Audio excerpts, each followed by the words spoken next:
Welcome to another edition of XFeed. Happy Canada Day. It's a little weird because it's a Tuesday and people are not working today. At least some people are, and then others aren't. And then certain shops are closed and certain ones are open. And it's super weird because this holiday falls on a Tuesday. With that being said, we're here to talk about NFTs, not exactly the weather or what particular day it is. So let's jump straight into things.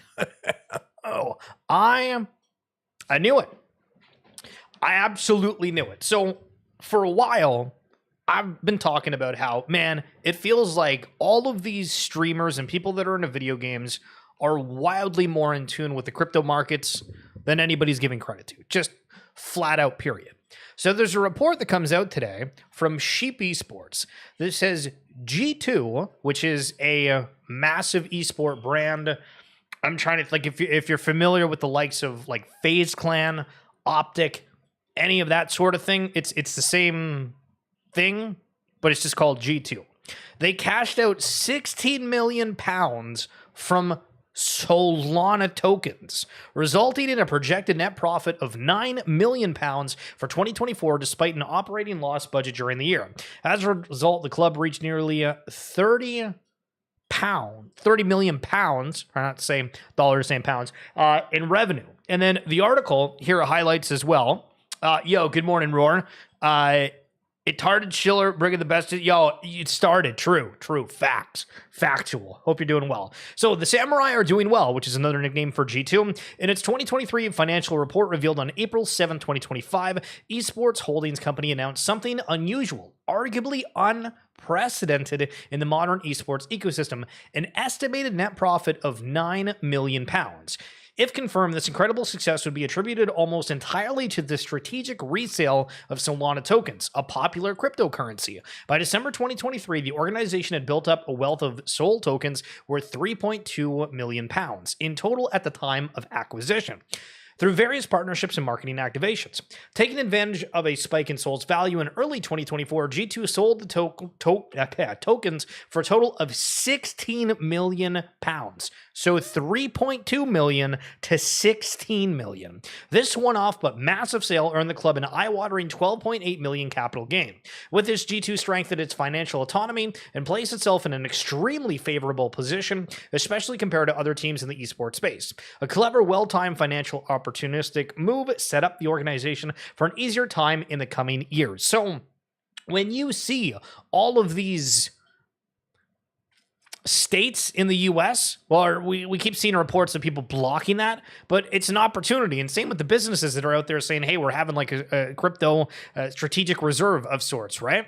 Whether it be governments, whether it be companies, whether it be individuals, people are out there and being like, maybe we can speculate a little bit on it. No, I'm not encouraging you to speculate by any means, but I'm just saying that people are like, hey, you know what? This might be an interesting opportunity. And the likes of that, well, did you know that that major esports team was in the space? And again, we've seen multiple times where studios are shutting down, esports in general, not even talking about video games, like the creators, but the people that are associated with these esports that potentially paid, millions upon millions of dollars for their slots, and they have to pay for various esports teams. And obviously the Esports World Cup is kind of helping with some of those funding for the people that succeed in it. But otherwise, I mean, it seems like it is somewhat of a struggling industry. So this is a massive headline that I think is not going to get enough credit, but very, very interesting to watch. And on the AI topic, on the left is Ronaldo from Real Madrid. They spent 80 million to sign him from Man United way back in the day. On the right is Jiahui Yu. Meta, just like Facebook, paid 100 million to sign him from OpenAI. You thought sports athletes made a lot? Well, holy smokes, these AI engineers are going to be a completely different breed. Bus saying, I expect that Portal's game assets will be 80 to 90% of all NFT volume on Solana before the end of the year. This is a massively bold claim, but the reason why I think it's maybe something to pay attention to is if this metaverse narrative finally kicks off. And I posted the other day for anyone that's following me on X kind of saying,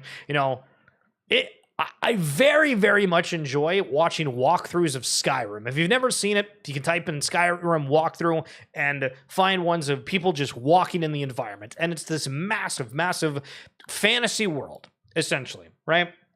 But it's like, wow, somebody created that. And it's the exact same thing of like the world of Lord of the Rings, the world of Harry Potter, the world of whatever movie that you're into. But it's done in a video game where you're able to experience for what you can in first person through this game. And I keep thinking at some point, there's going to be a way where movies come out, you can actually live in those environments. Now, live is maybe a little bit of a stretch because that would insinuate a lot of different things. But just saying, you know, you go in this world, you have these ecosystems. What if the world looks completely different? It's a little far-fetched.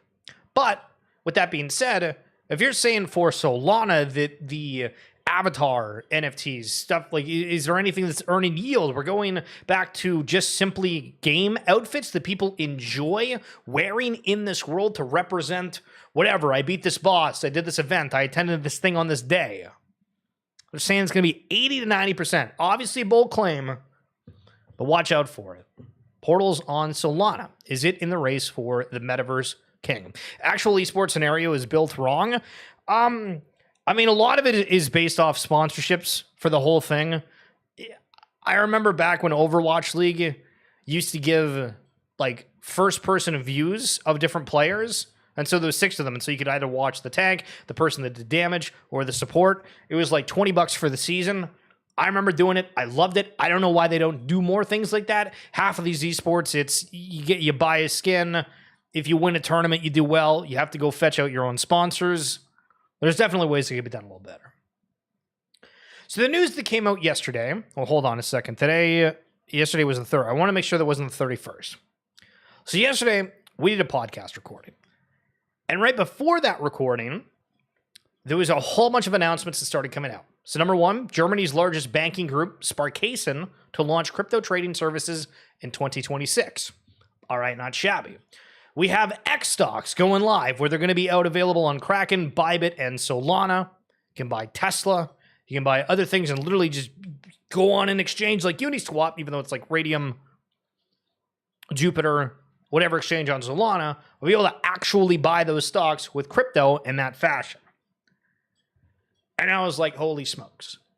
And so we had lined up Miguel Kudry on from L1 Advisors, who was Canadian, living in the States right now, originally from Venezuela, launched multiple companies, absolute genius, dropped out of school at like 16, 17, went VC hunting, had successful, all this stuff. So he's the guest of the podcast this week, which if you check in the link in the description below, if you're on YouTube or if you check out my bio on X, this is a phenomenal conversation where we go over those specific topics and we get his perspectives on it. We labeled it, Why Tokenization is Coming Faster Than You Think.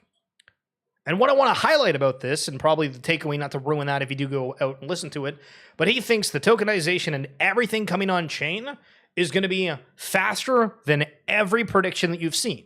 And if you've seen the predictions on the charts where it just goes completely parabolic, he thinks it's going to be more and faster than what the leading indicators say, which is a bold claim, but would love for you to hear his perspectives. And so here's an example of the visual of taking a crypto, and we can straight up buy Tesla stock on chain, which is kind of crazy. Justin Bloomberg raises approval odds for spot XRP, Solana, and Litecoin ETFs to 95%.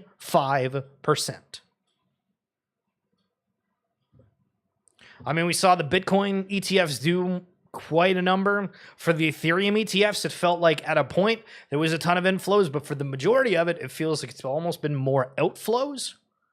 But does this change things? Does the ETFs really give a bump to some of these other cryptos? Does that create the alt season, or does it end up being like a nothing burger, similar to certain announcements that we've had, where, again, having stocks on chain, Robinhood doing massive activations with Arbitrum, and things aren't really moving that much. I agree with this. I used to love buying sports jerseys of players that I liked watching, and then you just realize, there's 2-3 years max they're on the team, and then they're just sold, they're traded, whatever else. Somebody used AI to make that image, but totally agree. Why are we buying jerseys anymore? But people want to bring back the past. Backyard Baseball 2001 is officially coming back to mobile and Steam on July 8th. The game will feature 28 of the original 31 MLB pros, along with official MLB marks, including usage of individual team logos, names, and more. I want to say that I played this back in the day. The visuals of the whole thing like look very, very similar. But damn, what a throwback. People love this retro kind of aspect, eh? For those not aware, Pudgy Penguins is about to drop a mobile game called Pudgy Party. Gameplay looks fun. Think Mario Party meets Fall Guys. I've talked to a couple people who played it, and they said it is incredible. So what do we think? If Pudgy Penguins, in a comparison game, right, with all these Web3 identities, companies that are doing stuff, you just have one that finds remote success, right? Bored Ape Yacht Club thought, hey, you know what? Heavy Metal might find it. Okay, Dookie Dash might find it. Kind of found niches for like a little bit, but it was almost too reliant on the rewards pool. But what if people really enjoy a specific game and it gets adoption? What does that do for the space? What does that do for the legitimacy of things? What does that have a trickle effect for everybody that wants to jump in from their traditional side of things? Will depend on skill and rewards, otherwise it will flop and freeze in a deep layer of ice down in the Antarctica. See, that's the thing, is I think there's too many Web3 games that like focus on the reward aspect when we continue to have the conversation around most games not feeling fun, or they're fun for like a little bit, where you're like, okay, I'm looking forward to the airdrop, but what happens when there's something that's actually fun? And like Cambria was an example of something that I found really, really fun, but it's not like an ever-persistent world. So we'll see what happens on that front. Bored Ape Yacht Club. We've had a lot of celebrities that have owned apes. And Von Miller, I don't know if they posted on X about this. I don't know if it was like some video they did. I have no idea, but this one was Von Miller's ape. And yeah, I guess they're selling it. So do with that what you will. The new head of product at X is also an advisor to Solana. So that's super interesting that this guy here is also, when you click on him, right? Head of product is X. Okay, cool. Advisor Solana. Now, usually we make fun of advisors within like the Web3 space because it feels like a lot of them, you know, whether it's the right skill set, certain things didn't go right with certain collections, whatever it may be. But I think that shows quite interestingly, as a lot of people are wondering what it's going to look like for certain sites deciding to come on chain. If they're going to do their own thing, are they going to connect to others? But that could be a path. China hosts a fully autonomous AI robot soccer match. 2 got damaged on it and were stretchered off. And I'm like, listen, the whole iRobot movie, maybe it's coming sooner than we think. We're having robots playing soccer where people are coming out to stretch them off for somebody to fix the robot. Unbelievable. So part of the title was about speculation back in NFTs. And realistically, it's more about how many people are in love with something. The bigger the numbers, the more history that's involved. What does it look like? Disney Pinnacle had a one-of-one Genesis pin. Okay? And it was the Rafiki lifting Simba, which people are going to go crazy over the one-on-ones on certain stuff they love. Obviously, it's Disney. This is a classic thing. And if we remember back to when the Ton stickers, right, for Telegram, where Bored Ape Yacht Club, Doodles, Cleanosaurs, all of them went, and they just sold stickers, but it made everybody be like, oh my goodness, maybe we should pay attention to Ton because they sold millions upon millions of dollars, and there was a massive community there that we didn't know or respect in a way until there was something that okay, I can see why that's valuable, and then they pay attention. And similar with this, not that this is the only thing, Snazzy, how are we doing? How are we doing? Happy Canada Day. Drew Austin isn't somebody that I think was like, oh, I'm just going to check out Disney Pinnacle. But the point is, right, you see something massive and you're like, okay, anyone know how to search for the oldest Disney Pinnacle mints on Flow? What were the first pin minted and in what order? And now that's maybe something on Disney Pinnacle where they don't have the filtration system, all the greatest when you're searching. But how many people are going to see that Disney Genesis pin and then realize and be like, let me go pay attention to what's going on there, because I think that's kind of cool, and I could have gotten that one-of-one pin? What? The immutable guy. It's on news. We're having this all the time where mainstream news coverage is happening.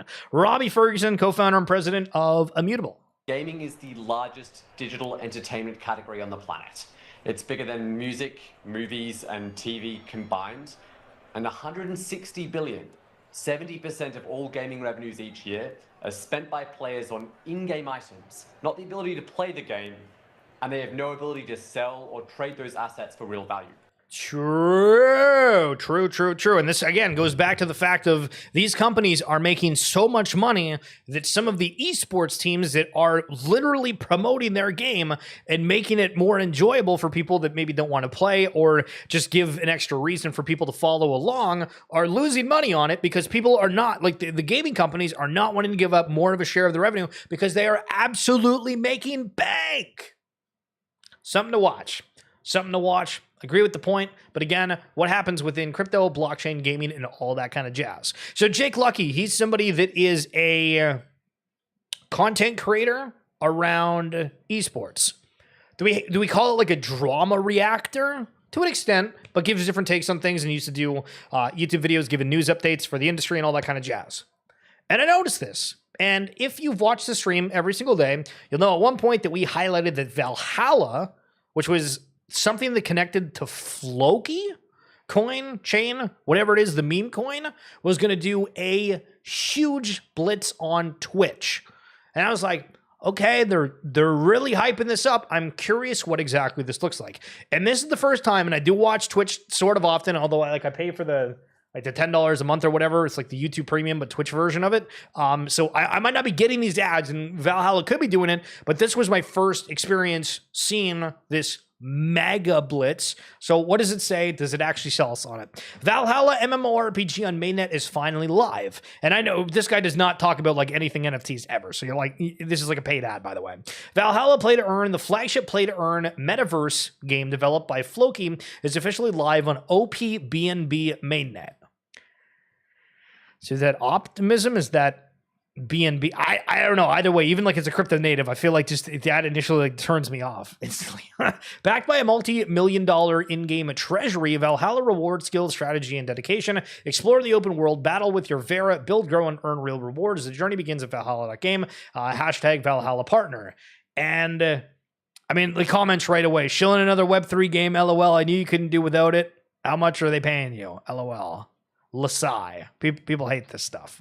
Now, I mean, maybe the game's good and everything else, but I just want to highlight we're finally seeing what some of this mega Twitch advertisement is going to be. And oh, look, there we go. Von Miller sold his ape for $26,000. What's going on with the celebrities, ladies and gentlemen? What's going on with the celebrities? Wait until brands and projects make the right games and the right esports integration. They'd make 10x more money. Well, again, that's the conversation that we've had around can Web3 actually create anything that's more meaningful, that's more engaging, that gives that access, right? Because, I mean, even right now, let's use an example. So at the mid-season invitational, right? There is a team called FlyQuest, and it was the number one team that came out of North America. And if I wanted to ever talk with those players, if I wanted to say hi, if I wanted to send them mail, if I wanted to just ask them a question, sure, I could go on like their X pages. But how simple would it be if there was like an app that these teams had and it's like, hey, if you own this collectible, then, you know, we do like an hour a week where we talk to fans, answer questions, whatever it be. It feels like it's so simple. And that was the idea around a lot of these things initially, was the fact that, hey, this is access to certain things, and we just don't see that anymore. And then you can still do it even beyond. Now, the problem with this, though, is like, in my head, I'm thinking, okay, well, if you're FlyQuest, maybe there's a way that you could have like a monthly membership, and there's like a badge that you get within League of Legends that represents your player. Well, then you'd need Riot Games, the creators of it, to sign off on that, but they're like, oh, we need to have a cut of it. And there was these like, if we do League of Legends emotes esport team. That was the worst way I could possibly phrase that. Okay, so here's the thing. League of Legends esports teams have their own unique emotes the players can purchase to show support and express themselves in-game. Okay, phenomenal. So if we go back and we can kind of look at these ones, I feel like you can barely even tell on some of these. Okay, so Fnatic. This is an emote in a game where like you're playing and you just do like an emote above your character's head, right? You have, I think this is SK Gaming, where the logo is like this tiny thing, but it's like a pudgy penguin sort of deal. 100 Thieves, which is like a red, white, and black type of brand, is on the green character. That's sort of weird. Hanwha Life, T1 here with the stars. Okay, cool. Gen G. Certain ones in here, they have like the cool esports type logo that's associated with it, but for all these other ones, you can barely tell. But apparently it's only like 25 cents of each purchase that actually goes to these esport teams, and they cost like $1 to buy. And it's like, what the hell kind of odds are that? And it feels sort of stupid. It feels sort of stupid. But I think there's a better way. If you have the games that are open, if you have the communities and everything that are open too, the concept's there. It's just how are we gonna package together for the good?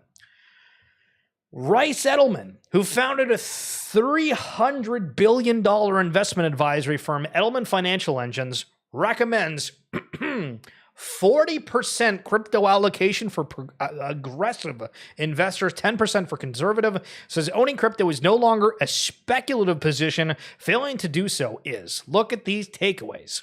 And the first one, we're not going to go through all of it, but the first one says the traditional 60-40 stock bond allocation model is dead. This is due to unprecedented rates of longevity brought out by remarkable advances in exponential technology.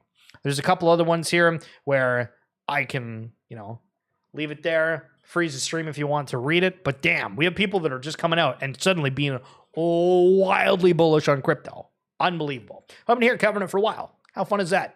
True. But that's going to be it for this edition of XFeed. Thank you so much for listening on in. Again, if you're wanting to have a little bit more content, we do go in depth with the person who is building L1, which is a financial advisor type platform that they're trying to create so people can come on chain and meet investors where they are, which is a wild concept, and you're kind of before your time when we get into business with them. We get into his takes on collectibles on chain. We get into absolutely everything. And again, that link's in the description down below, or if you type in RWA segments on any podcasting platform. Snazzy, Roar, thank you guys so much for coming on through. Happy Canada Day. We'll see you tomorrow. Peace.